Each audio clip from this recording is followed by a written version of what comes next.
கர்நாடக சங்கீதத்தில் நாம் இன்னைக்கு பார்க்க போகிறது சிந்து பைரவி ராகத்தை பற்றி தான். இந்த சிந்து பைரவி ராகம் கர்நாடக மற்றும் ஹிந்துஸ்தானி பாரம்பரிய இசைமுறையில் அதிகமாக பயன்படுத்தப்படக்கூடிய ஒரு பிரபலமான ராகம். கர்நாடக இசையில் 8வது மேளகர்த்தா ராகமான, அதாவது தாய் ராகமான ஹனுமத்தோடி ராகத்தின் ஜன்னிய ராகம் தான் இந்த ராகம். சோகம், கருணை மற்றும் பக்தி ரசங்களை வெளிக்கொணரும் அற்புதமான ராகமாக கருதப்படுது. சிந்து பைரவி ராகம் ஒரு இனிமையான மற்றும் சக்தி வாய்ந்த ராகம். உடல் மற்றும் மன ஆரோக்கியத்திற்கு பல்வேறு நன்மைகளை தரக்கூடிய ராகம்.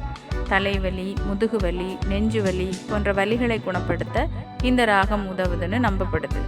மேலும் இந்த ராகம் சர்ம பிரச்சனைகள் மற்றும் அரிப்பு போன்ற பிரச்சனைகளையும் குணப்படுத்துது.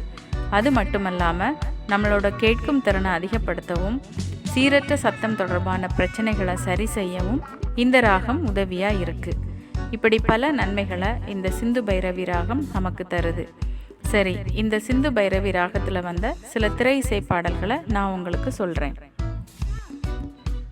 MS விஸ்வநாதன் அவர்கள் இசையில் வந்த நினைத்தாலே இனிக்கும் படத்தில் வர எங்கேயும் எப்போதும் பாடல், சிம்லா ஸ்பெஷல் படத்தில் வர உனக்கென்ன மேலே நின்றாய் பாடல், இசைஞானி இளையராஜா இசையில் வந்த புது புது அர்த்தங்கள் படத்தில் வர கல்யாண மாலை கொண்டாடும் பெண்ணை பாடல், சின்ன கவுண்டர் படத்தில் வர முத்துமணி மாலை பாடல், அப்புறம் AR ரஹ்மான் இசையில் வந்த சங்கமம் படத்தில் வர மார்கழி திங்கள் அல்லவா பாடல், ஹாரிஸ் ஜெயராஜ் இசையில் வந்த சாமி படத்தில் வர இதுதானா பாடல்.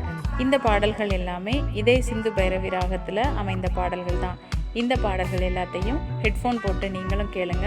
கேட்டுட்டு நீங்கள் என்ன ஃபீல் பண்ணீங்க அப்படிங்கிறத கமெண்ட்ஸில் சொல்லுங்கள்.